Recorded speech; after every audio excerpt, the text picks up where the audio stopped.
I was falsely accused and arrested. Now the truth has come out and she is begging me to drop the charges. A 39-year-old man first met Emily, a 35-year-old single mom, at a work event. From the moment their paths crossed, there was an undeniable connection, one that grew into a serious relationship. Emily, however, brought more than just herself into this bond. She came with her 7-year-old son, Jake. At first, the dynamic seemed simple. Emily was a devoted mother who presented herself as a hard-working woman tirelessly striving to provide her son with a better life. This narrative, deeply ingrained in her actions and words, drew the man closer, evoking both admiration and a sense of responsibility toward her and Jake. The early days of their relationship were filled with cautious optimism. The man admired Emily's dedication, which she often spoke about with heartfelt conviction. She painted vivid pictures of her struggles as a single mom, juggling work and motherhood, the long days and the sacrifices she made. Each story was laced with the hope of building a better future for Jake, who became a central figure in their conversations. Gradually, the man found himself not only falling for Emily but also forming a bond with her son. Jake was a curious, energetic child who seemed to crave male attention and guidance, which the man naturally began to provide. As their relationship progressed, the man was introduced to the intricacies of Emily's life. She lived in a modest home, the walls adorned with Jake's crayon drawings and snapshots of their small family. Emily's daily routine was nothing short of exhausting, working long hours at her job, attending parent-teacher meetings, and shuttling Jake between school and extracurricular activities. She often shared her worries about providing for Jake, about the challenges of being a single mother in a demanding world. Her vulnerability endeared her even more to the man, who began to see himself as a potential anchor in their lives. The relationship deepened as Emily opened up about her dreams for Jake. She spoke of wanting to move out of their small rental house into a place they could truly call home. She envisioned a future where Jake had access to better schools and opportunities, something she felt she could never achieve on her own. These conversations planted the seed of an idea. Perhaps the man could be the missing piece in this puzzle. He started imagining a life where they lived together as a family, a life where he could be the supportive partner Emily needed and a father figure for Jake. Jake, for his part, grew increasingly attached to the man. They spent hours playing soccer in the yard, building model airplanes, and exploring local parks. Jake's laughter and the way he started calling him Dad in an innocent, almost accidental way tugged at the man's heartstrings. It wasn't long before he began to consider Jake as his own son, feeling a strong sense of protectiveness toward the boy. Emily, noticing the growing bond between the two, began to talk more openly about the possibility of them moving in together. She presented it as a practical step, something that would benefit all three of them. Financially, it made sense. They could pool their resources and provide Jake with a more stable environment. Emotionally, it seemed like the natural progression of their relationship. Emily's words were filled with gratitude and hope. She often told the man how much she appreciated his involvement in their lives, how he was unlike anyone she had ever met before. She assured him that he was the stability she had been seeking, not only for herself but for Jake as well. The man felt a mix of emotions at these discussions. On one hand, he was drawn to the idea of being part of a family, of stepping into a role that had been missing in Jake's life. On the other hand, he couldn't ignore the weight of the responsibility that came with it. Moving in together wasn't just about sharing a roof. It was about merging lives, about fully committing to Emily and Jake in a way that left no room for hesitation or second thoughts. Yet, every time he saw Jake's face light up when he walked into the room or heard Emily's heartfelt "thank you" after he helped her through a tough day, his doubts began to fade. That Emily's narrative of being a hard-working mother struggling to give her son a better life became the foundation of their relationship. It shaped the man's understanding of her, influencing his decisions and actions. She often shared stories of her past relationships, all of which had ended in disappointment. She portrayed herself as someone who had always been let down, someone who had carried the burden of raising Jake on her own, while others had walked away. This narrative created a sense of empathy and responsibility in the man, making him even more determined to be different. As the discussions about moving in together became more serious, Emily started involving the man in more aspects of her life. She introduced him to her close friends, who seemed to mirror her admiration for him. They spoke highly of Emily's resilience, subtly reinforcing the image of her as a selfless mother who had always put Jake first. These interactions further solidified the man's resolve to step up and be the partner Emily deserved. The man also began to notice the subtle ways in which Emily tested his commitment. She would ask for his opinion on decisions regarding Jake, from which extracurricular activities he should join to the kind of birthday party they should plan for him. She occasionally hinted at the sacrifices she had made as a single mom, framing her struggles as a testament to her strength and dedication. These moments, though seemingly innocent, served as reminders of the weight of the role he was stepping into. As the prospect of moving in together loomed closer, the man found himself deeply embedded in Emily and Jake's lives. He attended school events as Jake's almost stepdad, helped Emily with household repairs, and even started contributing financially to some of Jake's need. Emily's gratitude was palpable, her eyes often welling up with tears as she thanked him for being there for them. Despite the growing closeness, there were moments of tension. The man occasionally felt overwhelmed by the expectations placed upon him. He sometimes wondered if he was losing himself in the process of becoming part of this ready-made family. Yet, every time he considered stepping back, he was pulled back in by the love he felt for Emily and Jake. The stage was set for a significant shift in their lives. The decision to move in together wasn't just about sharing a home, it was about solidifying their bond as a family. For the man, it was a leap of faith, a decision to embrace a role he had never imagined for himself. For Emily, it was the culmination of her hopes and dreams for a better life for Jake. And for Jake, it was the promise of a father figure who would always be there for him. The discussions, the bonding, the shared moments, all of it pointed toward a future where they would no longer be three separate individuals but a united family.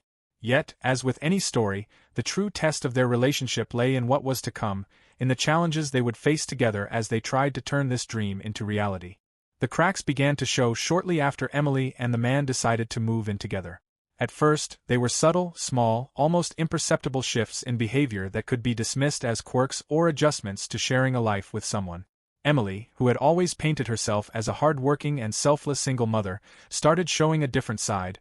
Though it wasn't immediately obvious. One evening, she casually brought up a conversation about finances. She framed it as a practical discussion, leaning on the fact that they were now sharing a home and responsibilities. "It's just easier to plan if we know each other's financial situations," she said, her tone sweet and reassuring. She emphasized how she wanted everything to be transparent between them, how a successful family needed trust. He agreed, albeit hesitantly, sharing the details of his income, savings, and investments. Her eyes lingered a little too long on the figures, but she masked her interest with a smile, thanking him for trusting her. What started as one conversation quickly spiraled into many. Emily began asking more detailed questions: how much he contributed to his retirement fund, what his credit limit was, and if he had any debt. Her inquiries always came with an air of concern, as though she were simply ensuring their financial stability. When he hesitated, she played on his emotions, saying things like, "I just want to make sure Jake and I aren't a burden to you," or, "I know it's hard for you to trust fully, but this is about building our life together." Then came the laptop incident. Emily had mentioned needing a computer to help Jake with a school project, as hers was supposedly acting up. She asked if she could borrow his. Of course, he agreed. It seemed like a simple, harmless request. She thanked him profusely, even made a show of being careful with his device, treating it as though it were something precious. But a few days later, he noticed strange things. Browser tabs left open to his online banking portal, his email logged out when he hadn't touched it, and a saved password notification for an app he never remembered using. When he asked Emily about it, she was quick to reassure him. "Oh, I must have clicked something by accident," she said, her voice tinged with a feigned innocence. "You know how Jake is with these things. He probably messed around with it while I wasn't looking. I'll be more careful next time." Her explanation didn't sit right with him, but he let it go. He had no reason to distrust her, or so he told himself. The manipulations became more pointed. Emily floated the idea of combining their accounts under the guise of simplifying their expenses. "We're a family now," she said, her voice dripping with sweetness. "It just makes sense to have everything in one place. Think of how much easier it'll be to manage bills, groceries, and Jake's school fees." At first, he resisted, uncomfortable with the idea of merging finances so soon. But Emily, ever the skilled manipulator, knew exactly how to twist the knife. She cried, accusing him of not fully committing to their relationship. "If you don't trust me with something as simple as this," she sniffled, wiping away crocodile tears, "then maybe we're not ready for this step." The guilt was overwhelming. He hated seeing her upset, and her words made him question himself. Was he being unreasonable? Selfish? Slowly but surely, she wore him down until he relented, agreeing to combine their accounts.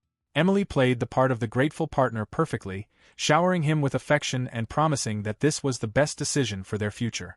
But from that point on, He started noticing money vanishing in ways he couldn't explain simultaneously. Emily began isolating him from the people in his life. It started innocuously enough. She'd make comments about his friends, always disguised as concern. "Do you really think John has your best interests at heart? He seems like he's always taking advantage of you," she'd say, planting seeds of doubt. Or, "It's strange how Amanda always calls so late. Don't you think that's a little disrespectful to our relationship?" Over time, these comments became more frequent, until he found himself second-guessing his relationship. When he expressed a desire to spend time with his coworkers or friends, Emily found ways to keep him at home. She'd suddenly remember a chore that urgently needed his attention, or claim she wasn't feeling well and needed his support. She played the martyr, making it clear how much she was sacrificing for their relationship. "I've given up so much to make this work," she'd say. "The least you can do is be here when I need you." The man, now deeply entrenched in guilt and responsibility, began pulling away from the people who had once been his support system. Emily, however, maintained her image as the perfect girlfriend to the outside world. To their neighbors, her co-workers, and even his dwindling circle of friends, she was a doting partner and a devoted mother. She made a point to attend work events with him, always presenting herself as charming and supportive. She'd laugh at his jokes, hang on his arm, and speak glowingly of their life together. "He's my rock," she'd say, her voice dripping with adoration. "I don't know what I'd do without him." To anyone looking in, they seemed like the ideal family. But behind closed doors, the man was beginning to feel the weight of her manipulations. Emily had effectively cut him off from his support network while inserting herself as the center of his world. She controlled the narrative of their relationship, painting herself as the selfless partner and him as the one who needed to step up and prove his love. The humiliation came in waves.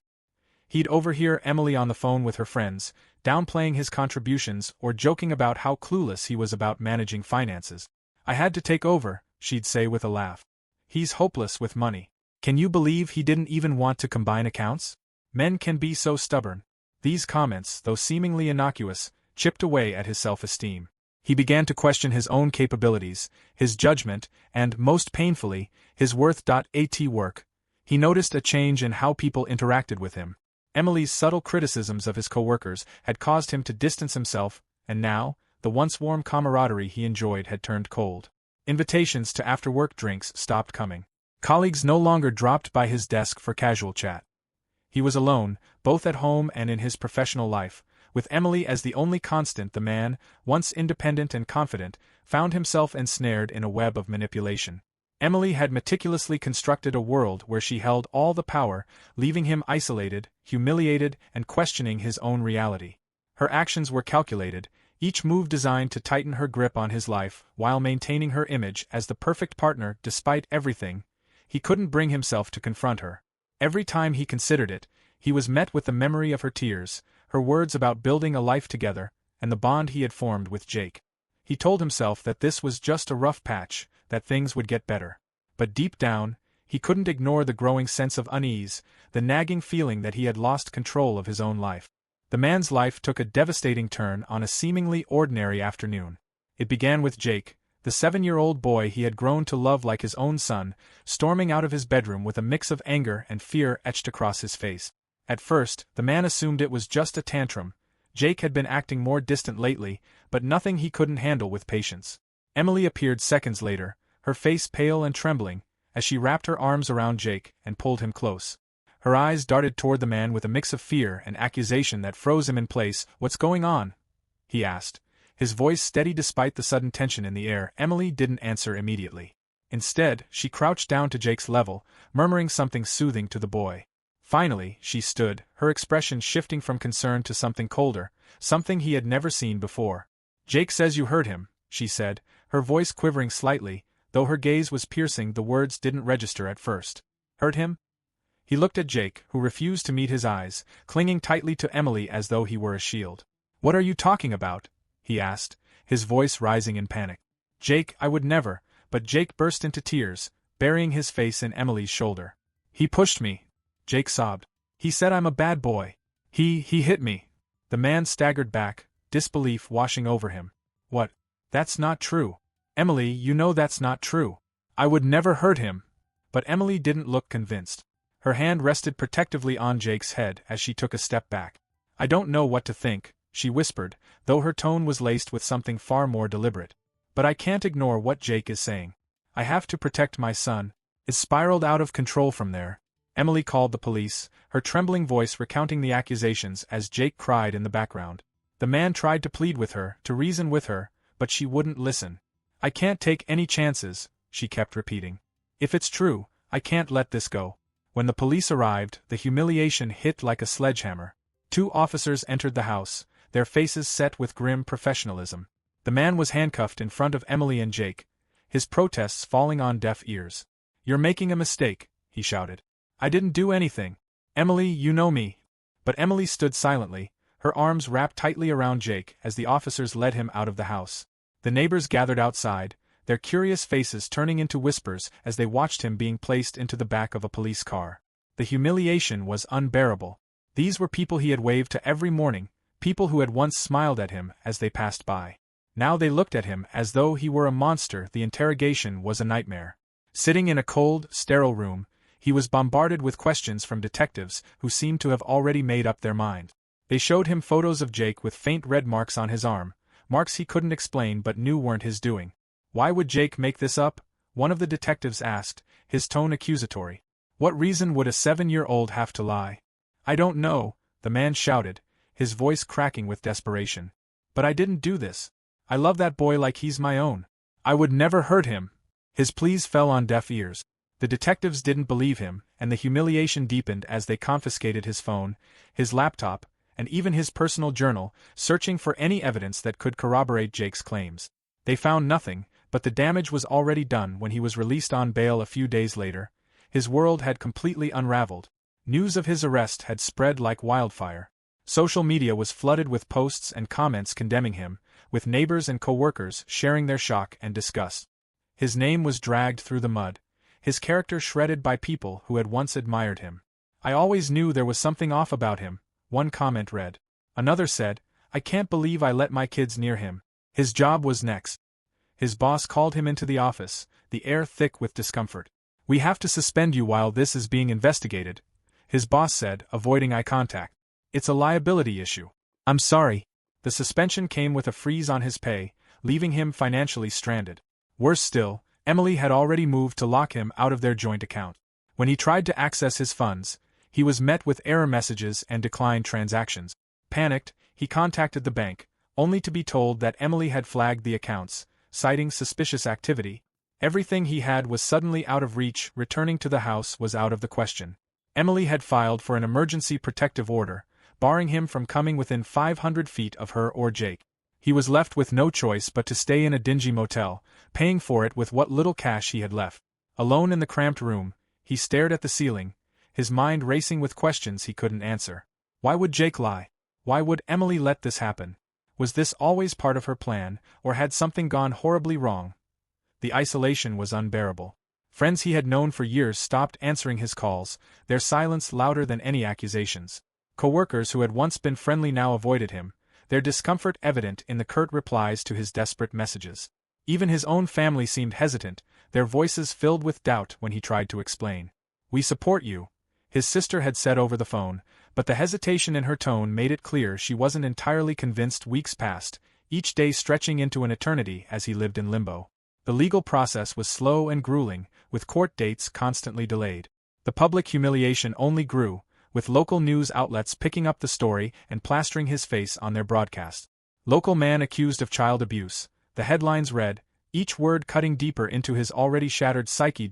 He replayed the events leading up to the accusations over and over in his mind, searching for clues he might have missed. Jake's growing distance, Emily's subtle shifts in behavior, the way she had started to isolate him, to control every aspect of his life. It all seemed so clear now, in hindsight. She had set the stage perfectly, ensuring that he was alone and vulnerable when the accusations came. But why? What was her endgame? The weight of it all pressed down on him, suffocating and relentless. He couldn't sleep, couldn't eat, couldn't think of anything but the nightmare his life had become. He was no longer the confident, independent man he had once been. He was broken, his reputation destroyed, his relationships in ruins, and his future uncertain, and yet, even in his darkest moments, a small part of him clung to hope.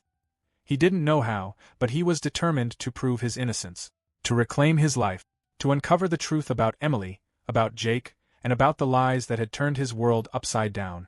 But for now, all he could do was wait, trapped in a limbo that seemed to stretch on forever, with no end in sight. As the investigation into Emily's deceit unraveled, a shocking and far-reaching truth emerged. This wasn't her first time orchestrating a scheme like this. Her history was far darker and more sinister than anyone had anticipated. Law enforcement unearthed a trail of manipulation and fraud spanning years, with multiple victims, men who, like him, had fallen for her carefully crafted image of a devoted single mother in need of a savior. Each victim's story was disturbingly similar. Emily had approached these men with the same narrative: a struggling mother trying to give her child a better life, a woman burdened by past hardships, and a seemingly selfless partner. In every case, she had used their sympathy and affection to gain access to their finances, systematically draining them while slowly isolating them from their friends and families. When she had taken all she could, she would fabricate reasons to end the relationships, often portraying herself as the victim of their supposed failures or abuse. Some men had been left penniless, while others had faced legal trouble or public disgrace as a result of her lies. For the man who had loved her, the revelation was devastating. Each new victim who came forward was a mirror reflecting his own pain and humiliation. He wasn't alone in his suffering, but the knowledge didn't bring comfort. Instead, it deepened the wounds, forcing him to confront just how calculated Emily's betrayal had been. She hadn't simply fallen out of love or made a mistake. She had planned every step, preying on his kindness and weaponizing his trust against him. The media latched onto the story, turning Emily into a symbol of calculated manipulation and deceit. Headlines labeled her the serial scammer and the widowmaker of wallets, painting her as a cunning predator who left destruction in her wake. Reporters camped outside her court appearances, capturing her stony expressions as she faced the consequences of her actions. The public, once quick to condemn the man, now shifted its focus to Emily, but the reversal felt hollow to him. The damage had been done, and no amount of justice could undo the humiliation he had endured. Emily's trial was a spectacle. Prosecutors laid out a damning case, detailing not only her financial crimes but the emotional toll she had inflicted on her victims. Witness after witness took the stand, recounting their experiences with her, how she had charmed them, gained their trust, and then dismantled their lives piece by piece. The man sat in the courtroom, listening as others described the same manipulation he had endured. Their words mirrored his own thoughts, and he felt a strange mix of solidarity and shame. When it was his turn to testify, he spoke with a quiet, steely resolve. He described how she had infiltrated his life, how she had used Jake as both a shield and a weapon, and how she had left him a shell of the person he used to be. The humiliation of recounting his story in such a public setting was almost too much to bear, but he forced himself to continue, knowing that his voice mattered, not just for himself, but for Jake and the other men who had suffered because of her. The defense tried to paint Emily as a woman who had been driven to desperation by her circumstances, but the evidence was overwhelming. The prosecutors revealed emails, financial records, and even text messages where Emily had boasted about her schemes to her close friends. One message read, "It's almost too easy. Men want to be heroes so badly that they don't even see the knife until it's already in their back." The jury deliberated for less than a day. Emily was found guilty on multiple counts of fraud, identity theft, and child endangerment. The judge, clearly disgusted by her actions, handed down a 4-year prison sentence, citing her lack of remorse and the extensive harm she had caused. Emily stood silently as the sentence was read, her face devoid of emotion. But as she was led away in handcuffs, she glanced toward the man, her eyes narrowing in a cold, unspoken warning. Even in defeat, she tried to maintain power over him, but her gaze no longer had the same effect. He had seen through her completely, and there was nothing left for her to take. The aftermath of Emily's conviction brought some closure, but it also forced the man to confront the long-term effects of her betrayal. The financial losses were staggering. Her fraudulent activities had left him with mountains of debt, and recovering from it would take years. His job, while technically reinstated, was no longer the safe haven it once was. Some co-workers treated him with pity, while others avoided him altogether, unsure of how to navigate the awkwardness of his return. But the most complicated aspect of the fallout was Jake. The boy had been removed from Emily's custody during the trial and placed with his biological father, a man who had been estranged for years due to Emily's lies. The father, who had been painted as a deadbeat by Emily, turned out to be an innocent victim in her web of deceit. He had been manipulated into staying away from Jake, believing Emily's stories about how he wasn't wanted or needed in their lives. Jake's reunion with his father was bittersweet. The man felt a deep sense of relief knowing Jake was safe, but it was accompanied by a profound sadness. Despite everything, he had loved Jake like a son. The bond they had formed wasn't something he could easily let go of, and the thought of never seeing him again was a pain he couldn't put into words. Jake, too, struggled with the transition. He wrote another letter to the man, this one filled with apologies and longing. "I miss you," it read in his messy handwriting. "You were the best dad ever." The man kept the letter tucked away in a drawer, unable to read it without tears welling in his eyes. He didn't blame Jake for what had happened. The boy had been a pawn in Emily's scheme, manipulated and coerced into actions he didn't fully understand. But the loss of their relationship was yet another wound that would take time to heal. Emily's prison sentence brought some satisfaction to her victims, but the man struggled to move forward. The scars of her manipulation ran deep, affecting his ability to trust others and even himself. He questioned his judgment constantly, wondering how he could have missed the signs, how he could have let her infiltrate his life so completely. The community, which had so quickly turned against him during the accusations, now offered half-hearted apologies and attempts to reconcile. Neighbors who had once whispered behind his back now waved awkwardly, their smiles forced and uncomfortable. He accepted their gestures but kept his distance, unwilling to forget how easily they had believed the worst about him. Despite everything, the man was determined to rebuild his life. He began attending therapy, hoping to untangle the emotional knots left by Emily's betrayal. He focused on paying off his debts, one agonizing step at a time. Slowly, he started reconnecting with old friends, explaining what had happened and finding solace in those who believed in him. It wasn't easy, and the road ahead was long, but he was determined not to let Emily's actions define the rest of his life. Though he would never fully recover from the pain she had caused, he found small victories in his journey toward healing. He wasn't the same person he had been before Emily entered his life, but he was learning to accept that. The experience had shattered him, but it had also taught him resilience. As he closed the chapter on Emily and her lies, he resolved to move forward, not as a victim, but as a survivor. The man left the town where his life had unraveled with nothing but a few boxes, his battered pride, and a deep ache in his chest. Moving to a new city wasn't just about escaping the whispers and judgment, it was about finding the strength to start again. The road had been grueling, and even as he tried to focus on the future, the weight of Emily's betrayal clung to him like a shadow settling into his small, sparsely furnished apartment in a bustling yet unfamiliar city. He felt the enormity of his isolation. The empty walls seemed to echo his failures, a constant reminder of the life he had lost. Every time he glanced at his bank statements, the scars of Emily's fraud were there in glaring numbers, a stark contrast to the savings and security he had once taken for granted. Starting over wasn't just emotional, it was financial, professional, and deeply humiliating. He had to claw his way out of the hole Emily had left him in, yet, even in this loneliness, there was a faint glimmer of hope. Moving allowed him to leave behind the suffocating pity of former co-workers, the forced smiles of neighbors who had so eagerly condemned him, and the painful memories attached to every corner of his old home. Here, no one knew his story.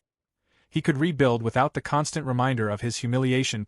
One of the first steps in reclaiming his life was a decision born out of necessity and a renewed determination to take control. He would start his own business.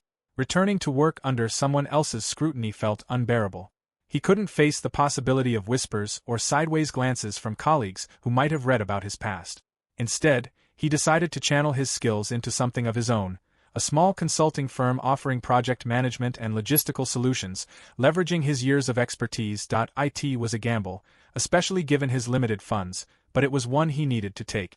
Every step of the process, registering the business, creating a website, reaching out to potential clients, was a battle against the voice in his head that whispered he was destined to fail. That voice sounded uncomfortably like Emily's, a cruel echo of the emails and texts where she had mocked his abilities, calling him naive and weak. But with every small win, a positive response from a client, a successful pitch, he felt that voice grow quieter. His first contract was with a mid-sized local business that needed help reorganizing their supply chain. It wasn't glamorous work, but it gave him a sense of purpose he hadn't felt in months. The paycheck, modest as it was, felt like a triumph. It wasn't just money, it was proof that he could stand on his own again. As he began to rebuild professionally, he also turned inward, confronting the emotional wreckage Emily had left behind. Therapy became a lifeline, a place where he could untangle the shame and anger that had rooted itself deep within him. He talked about Jake often, the guilt of what had happened to the boy weighing heavily on him. He was just a child, he told his therapist one day. He didn't understand what he was doing. But I loved him, and now he's gone too. How do I even begin to process that? His therapist encouraged him to write to Jake, not to reopen old wounds, but to offer the boy closure and, perhaps, to ease his own guilt. It took weeks to gather the courage, but eventually, he sat down with a pen and paper, pouring his heart onto the page. He told Jake that he didn't blame him, that none of what had happened was his fault. "You were put in an impossible position," he wrote. "I hope you know that I always cared about you, and I always will. But for both of our sakes, I think it's better if we don't stay in touch. You deserve a fresh start, and so do I." The letter was mailed to Jake's father, who had promised to deliver it.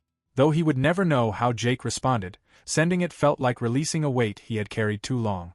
It was a bittersweet goodbye, a final acknowledgement of the love he had felt for the boy, and the pain of letting go. Emily, however, remained a ghost in his life. Despite her conviction and imprisonment, she still lingered in the corners of his mind. He refused to respond to the occasional letter she sent from prison, each one carefully crafted to sound remorseful but dripping with manipulation. "I made mistakes," one letter read. "But we had something real once, didn't we? I hope you can forgive me someday." He shredded the letters without replying, unwilling to reopen the wounds she had caused. Forgiveness, he decided, wasn't something she deserved, at least not from him. In his new city, he kept to himself at first, wary of forming connections. The sting of betrayal had left him distrustful, and he second-guessed every interaction, constantly searching for hidden motives.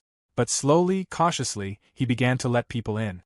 A neighbor who shared his morning coffee ritual became a friendly face.